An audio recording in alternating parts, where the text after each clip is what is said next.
नमस्कार, मैं हूं सुधीर चौधरी और डीडी न्यूज के इस नए शो डी कोड में आपका स्वागत है। आज पूरे देश में एक ही चर्चा है और वो है सोनम और राजा रघुवंशी की। और हो सकता है कि आज आपके परिवार और आपके दोस्त भी यही चर्चा कर रहे हों। सोनम पर आरोप है कि उसने मेघालय में हनीमून के दौरान अपने पति की हत्या करवा दी और इस हत्या के पीछे सोनम और उसके बॉयफ्रेंड का षड्यंत्र है। ये दोनों ही ठीक ठाक और इज्जतदार परिवारों से आते हैं और इनकी शादी को 1 महीना भी नहीं हुआ था। इसलिए आज बड़ा सवाल यह है कि सोनम ने शादी से पहले ही ये क्यों नहीं बताया कि वो राजा के साथ शादी नहीं करना चाहती और किसी और से प्यार करती है। आज रिश्तों और मर्डर की इसी मिस्ट्री को आपके सामने हम डिकोड करेंगे, क्योंकि ये कहानी भारत के समाज की है, भारत के परिवार की है और भारत के युवाओं की है।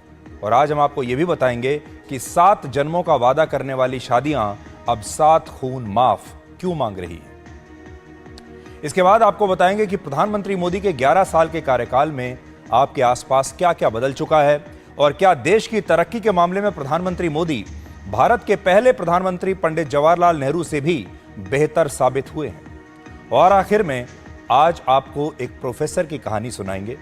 अमेरिका के इस प्रोफेसर ने रिवर्स एजिंग पर एक प्रयोग किया, जिसके तहत वो 3 साल तक शहरों से दूर जंगल में रहे और इस दौरान उन्होंने इलेक्ट्रॉनिक आइटम्स, मोबाइल फोन और बाजार में बने प्रोसेस्ड फूड से अपने आप को पूरी तरह दूर रखा। और 3 साल के बाद जब उन्होंने दोबारा अपने शरीर का टेस्ट किया तो उनका शरीर 10 साल जवान हो चुका था, यानी उनके शरीर की उम्र बढ़ने की बजाय कम हो रही थी। आज इसी प्रोफेसर की कहानी आपको सुनाएंगे, लेकिन सबसे पहले हम मेघालय की मर्डर मिस्ट्री को आपके लिए डिकोड करेंगे और आपको बताएंगे कि अब 7 जन्मों का वादा करने वाली शादियां 7 खून माफ क्यों मांग रही हैं। यह कहानी मुख्य रूप से 3 लोगों के आसपास घूमती है। पुलिस के मुताबिक राजा और सोनम की शादी पिछले 11 मई को इंदौर में हुई थी और यह एक अरेंज मैरिज थी, जिसमें रिश्ता दोनों परिवारों ने मिलकर तय किया था। और दावा है कि उस वक्त सोनम ने भी इस रिश्ते के लिए अपनी सहमति जताई थी। एक किरदार है राजा रघुवंशी, दूसरा किरदार है सोनम रघुवंशी और तीसरा किरदार राज कुशवाहा है। महत्वपूर्ण बात यह है कि ये दोनों अच्छे खासे परिवारों से थे। राजा रघुवंशी का अपना खुद का ट्रांसपोर्ट का बिजनेस था। सोनम भी अपने पिता की प्लाईवुड फैक्ट्री के बिजनेस में मदद कर रही थी। सोनम के पिता ने इस बात की पुष्टि की है कि राज कुशवाहा उन्हीं के यहां पर, यानी उन्हीं के दफ्तर में काम करता था, फैक्ट्री में काम करता था।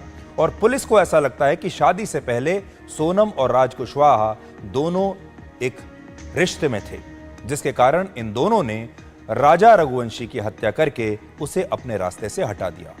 यहां बहुत सारे लोगों के मन में यह सवाल भी है कि अगर सोनम अपने पिता की फैक्ट्री में काम करने वाले राज कुशवाहा से प्यार करती थी तो फिर उसने राजा रघुवंशी से शादी क्यों की।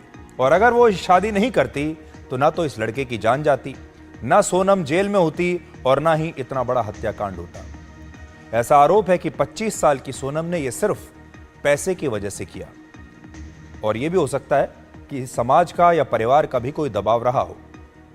अगर वो अपने परिवार की सहमति के खिलाफ अपने पिता की फैक्ट्री में काम करने वाले अपने से 5 साल छोटे लड़के से शादी कर लेती तो उसे एक बेहद मामूली से घर में रहना पड़ता, उसका जीवन काफी गरीबी में बीतता और इसी वजह से उसने दूसरा रास्ता चुना। सोनम और राजा रघुवंशी की शादी पिछले ही महीने की 11 तारीख को हुई, यानी अभी मुश्किल से 1 महीना भी नहीं हुआ था। और आरोप है कि इस हत्याकांड की साजिश इससे पहले ही रची जा चुकी थी। ऐसा कहा जा रहा है कि सोनम इस शादी से कुछ दिन पहले भी मेघालय आई थी और यहां रहकर उसने इस पूरे इलाके की रेकी की थी। उसने उन तमाम जगहों की पहचान की जहां ज्यादा आबादी नहीं रहती, जहां पर सीसीटीवी कैमरे नहीं लगे हैं, यानी उसके दिमाग में पहले से था कि उसे इन इलाकों में एक मर्डर करना है। रेकी करने के बाद वो मेघालय से वापस अपने शहर इंदौर लौट आई और इंदौर में 11 मई को उसने राजा रघुवंशी से शादी कर ली। हमारे पास इस शादी का एक वीडियो भी है जिसमें सोनम के चेहरे पर आपको बिल्कुल खुशी दिखाई नहीं देगी, जबकि राजा काफी खुश नजर आ रहा है। रिश्तेदारों का कहना है कि उस वक्त जब सोनम से यह पूछा गया कि क्या वो किसी बात से परेशान है तो उसने यही कहा कि वो शादी के इतने लंबे कार्यक्रम के कारण थक चुकी है और इसलिए उसकी तबीयत ठीक नहीं है और परिवार के लोगों ने भी इस बात पर आसानी से विश्वास कर लिया। यहां भी अगर आप देखेंगे तो राजा तो खुश हैं शादी में, लेकिन सोनम का चेहरा लटका हुआ है। ऐसा लगता है कि सोनम के दिमाग में कुछ चल रहा है।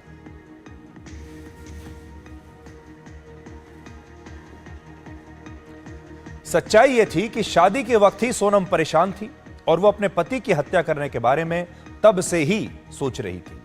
शादी के बाद अक्सर हनीमून पर जाने की सारी योजना और सारी तैयारी लड़के द्वारा की जाती है, आपने भी देखा होगा ज्यादातर। लेकिन इस मामले में हनीमून पर कहां जाना है, कैसे जाना है, यह सब कुछ सोनम ने तय किया। 11 मई को शादी के बाद सोनम ने राजा को यह बताया कि वो मेघालय जाना चाहती है और उसने होटल से लेकर फ्लाइट तक सारी टिकट्स एडवांस में ही बुक करा ली थी। जबकि राजा मेघालय जाने के लिए तैयार नहीं था, मेघालय जाने के पक्ष में नहीं था। वो चाहता था कि हनीमून के लिए कहीं और जाए और वो ये भी शायद चाहता था कि कुछ समय रुककर हनीमून पर जाएं, और ये बात उसने अपनी मां से भी तब कही थी। लेकिन परिवार का कहना था कि अगर सोनम की इच्छा है तो उसे अपने बाकी सारे काम रोककर हनीमून के लिए मेघालय चले जाना चाहिए। शादी के 9 दिन के बाद 20 मई को ये दोनों मेघालय गए और 22 मई को दोनों ने वहां जाकर एक स्कूटी किराए पर ली। यह भी आरोप है कि हनीमून पर जाने से पहले राजा की मां ने उससे कहा था कि वो सोने की चेन और सोने की अंगूठियां पहनकर मेघालय ना जाए। लेकिन सोनम ने राजा से कहा कि ये जो सोने के आभूषण हैं राजा के, ये उस पर बड़े अच्छे लगते हैं, इसलिए वो उसके पास जितना भी सोने का सामान है, अंगूठियां हैं, चेन वगैरह हैं, ये सब पहनकर चले। और 20 मई को ये दोनों ही मेघालय के लिए रवाना हो गए और असम के कामाख्या मंदिर होते हुए मेघालय पहुंचे, जहां 22 मई को दोनों ने घूमने के लिए किराए पर स्कूटी ली। और पुलिस का कहना है कि सोनम ने राजा की हत्या करने के लिए 3 लोगों को पैसा दिया और ये तीनों लोग मेघालय में लगातार इन दोनों लोगों का पीछा करते रहे। हमारे पास सोनम के कुछ सीसीटीवी वीडियोस हैं जिन्हें देखकर पता चलता है कि सोनम लगातार इस दौरान फोन पर व्यस्त थी, फोन का इस्तेमाल कर रही थी और शायद वो अपनी लोकेशन उन लोगों के साथ शेयर कर रही थी जिन्हें उसने अपने पति की हत्या करने के लिए पैसा दिया था। ये कुछ सीसीटीवी फुटेज है, मैं आपको दिखाता हूं, आप ध्यान से देखिएगा इसमें क्या दिखाई दे रहा है।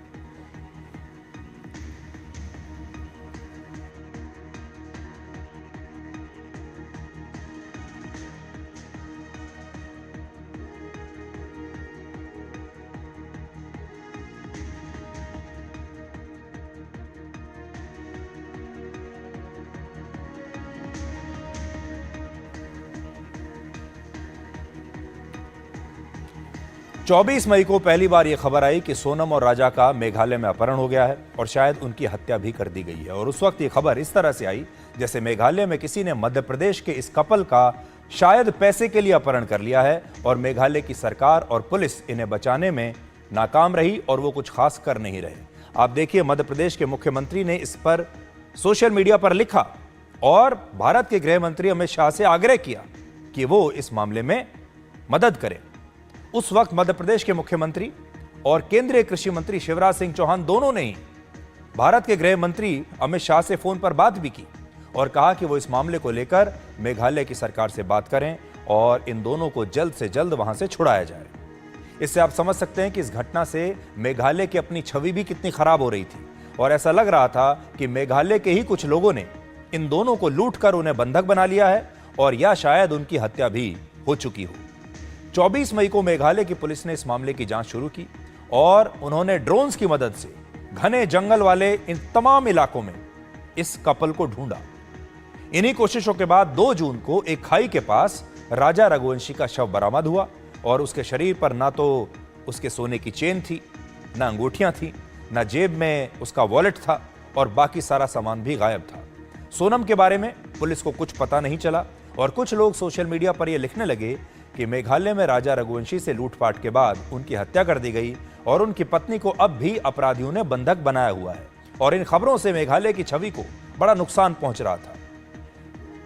यहां मेघालय के मुख्यमंत्री कॉनरेड सांगमा की हमें बड़ी तारीफ करनी चाहिए, जिन्होंने अपनी पुलिस को यह सख्त निर्देश दिए कि वो जल्दी से जल्दी इस मामले को सुलझाए और उनकी पुलिस, राज्य की पुलिस, ये पता लगाने में कामयाब रही कि यह घटना लूटपाट की नहीं है, बल्कि इस घटना में, इस मामले में सोनम ने अपने बॉयफ्रेंड के साथ मिलकर अपने ही पति की हत्या करवाई है। उसने जानबूझकर अपने पति को सोने की चेन, सोने की अंगूठियां पहनकर चलने के लिए कहा, ताकि वो इसे लूटपाट की घटना बताकर उसकी हत्या करवा दे और पुलिस से बच जाए।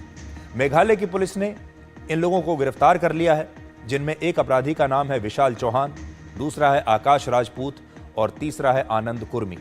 ये तीनों सोनम और उसके बॉयफ्रेंड राज कुशवाहा को जानते थे और आरोप है कि सोनम ने खुद ही इन्हें अपने पति की हत्या करने के लिए पैसा दिया था और सोनम ने सोचा था कि वो आसानी से इसका सारा दोष मेघालय के लोगों पर मढ़ देगी और उसकी साजिश के बारे में किसी को पता नहीं चलेगा। लेकिन मेघालय की पुलिस ने ऐसा होने नहीं दिया और सोनम और इन हत्यारों को मेघालय की पुलिस ने गिरफ्तार कर लिया। मेघालय भारत के उन राज्यों में से है जहां सबसे कम अपराध होता है। वर्ष 2022 में पूरे देश की सिर्फ 0.1% यानी 62 हत्याएं ही मेघालय में हुई थी।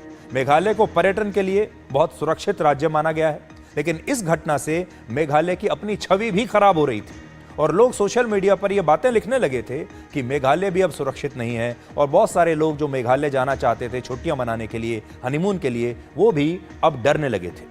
लेकिन मेघालय की सरकार ने इस केस को सुलझाकर सबके सवालों का जवाब दे दिया और इसके लिए सरकार और पुलिस और वहां के मुख्यमंत्री की तारीफ जरूर करनी चाहिए।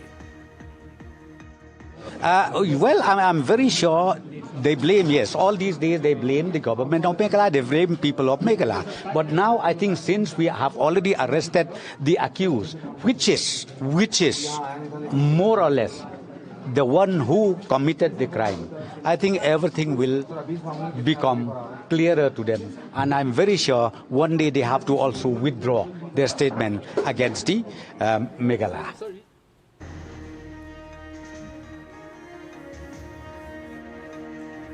यहां आपको यह भी पता होना चाहिए कि मेघालय की पुलिस ने सोनम को गिरफ्तार कैसे किया। तो अब आप सब जो दिन भर इस बारे में चर्चा कर रहे थे, अब यह जानिए कि यह केस क्रैक कैसे हुआ। अपने पति की हत्या कराने के बाद सोनम काफी समय तक छिपी रही और दावा है कि वो नेपाल भागना चाहती थी, नेपाल जाने के बारे में सोच रही थी। लेकिन जब उसके पैसे खत्म हो गए तब उसने गाजीपुर के एक ढाबे पर पहुंचकर उसके मालिक से मदद मांगी और गाजीपुर में इस ढाबे वाले का फोन लेकर अपने भाई को फोन किया।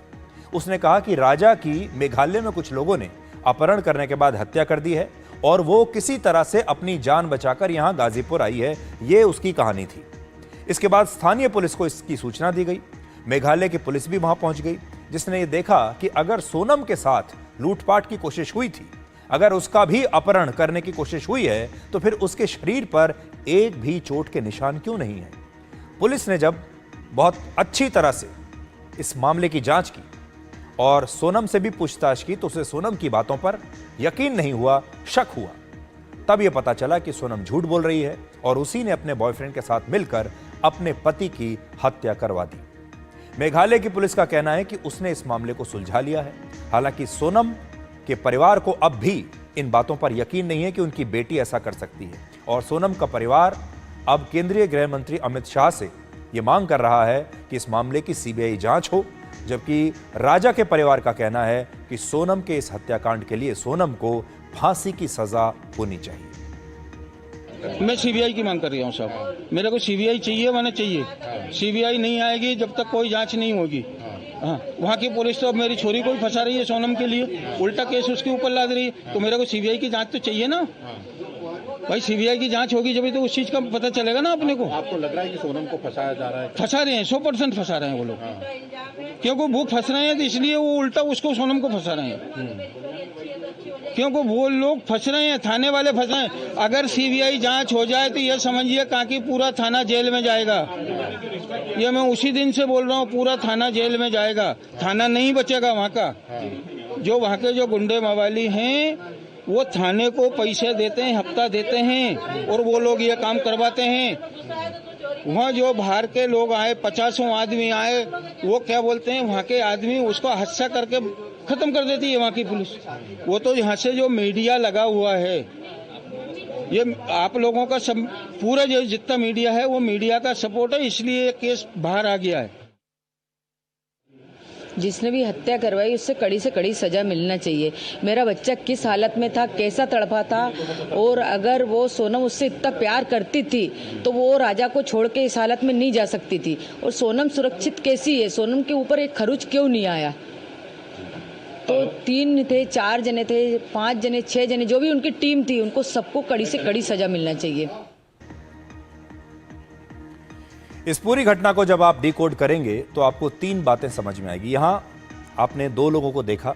एक राजा की मां है। राजा की मां ये कह रही हैं कि सख्त से सख्त कार्रवाई होनी चाहिए, और दूसरे हैं सोनम के पिता, जो अभी भी इस बात पर यकीन नहीं करना चाहते कि उनकी बेटी ऐसा कुछ कर सकती है। अब 3 बात समझ में आएंगी आपको। पहली बात, ये कहानी रिश्तों में मिलने वाले धोखे के बारे में बताती है। दूसरा, इस घटना में सबको ये दिख रहा है कि सोनम अपने पिता की फैक्ट्री में काम करने वाले एक मामूली से कर्मचारी से प्यार करती थी, और उसी के लिए उसने अपने पति की हत्या करवा दी। लेकिन सच ये है कि अगर वो प्यार करती भी थी तो ये प्यार सच्चा नहीं था। इस तरह का प्यार सच्चा प्यार नहीं हो सकता। अगर ये सच्चा प्यार होता तो सोनम के मन में लालच नहीं आता, और वो ये नहीं सोचती कि वो शादी करने के बाद अपने पति की हत्या करवाएगी, बाद में उसी के पैसों से अपने बॉयफ्रेंड के साथ एक शानदार जीवन बिताएगी। सच्चा प्यार कभी भी दौलत और अमीरी नहीं देखता, लेकिन सोनम ने प्यार से पहले पैसा देखा और एक ऐसे व्यक्ति की जान ले ली जिसका जुर्म सिर्फ इतना था कि उसने सोनम से शादी की, सोनम पर विश्वास किया और उस पर भरोसा करके वो हनीमून के लिए उसके साथ मेघालय चला गया। और तीसरी बात, इस घटना ने एक बार फिर से यह साबित कर दिया है कि अब रिश्तों में पुरुषों के खिलाफ हिंसा बढ़ रही है। जैसे जैसे शादियां भव्य होती जा रही हैं, वैसे वैसे रिश्ते जर्जर होते जा रहे हैं। भारत के समाज को पुरुष प्रधान समाज माना जाता है। लोगों की अक्सर अभी तक यही धारणा रही है कि किसी भी रिश्ते में पुरुषों के साथ हिंसा और अत्याचार नहीं हो सकता, लेकिन अब यह स्थिति हमारे समाज में बदलने लगी है। अब एक नया ट्रेंड शुरू हुआ है जिसमें पुरुषों को ही अब डर लग रहा है कि महिला सुरक्षा की तरह पुरुषों की सुरक्षा भी एक बड़ा मुद्दा बन गई है। इस साल सिर्फ मार्च के महीने में ही ऐसी 7 घटनाएं हुई हैं जिनमें महिलाओं ने अपने पति या पार्टनर की बेरहमी से हत्या कर दी। और इनमें भी एक घटना आपको याद होगी, उत्तर प्रदेश के मेरठ में हुई थी, जहां मुस्कान नाम की एक लड़की ने अपने बॉयफ्रेंड के साथ मिलकर अपने पति की हत्या कर दी थी और उसके शव के टुकड़े टुकड़े करके एक नीले रंग के ड्रम के अंदर सीमेंट से शव को जमा दिया था। अगर आप मेरठ और इंदौर की इस घटना को मिलाकर देखेंगे तो आप यही सोचेंगे कि इन दोनों मामलों में इन लड़कियों ने अपने बॉयफ्रेंड में ऐसा क्या देखा कि इनके लिए अपने पतियों की हत्या कर दी, और ऐसे पति जिनमें कोई कमी नहीं थी। सोचिए, अगर लड़कियां अपने बॉयफ्रेंड के लिए अपने पतियों की जान ले रही हैं तो पुरुषों के अंदर असुरक्षा की भावना अभी इस समय कितनी बढ़ रही होगी। हाल ही में उत्तर प्रदेश के संत कबीर नगर में भी जब एक व्यक्ति को यह पता चला कि उसकी पत्नी का किसी और व्यक्ति के साथ रिश्ता है, तो शायद उसने अपनी जान बचाने के लिए ही अपनी पत्नी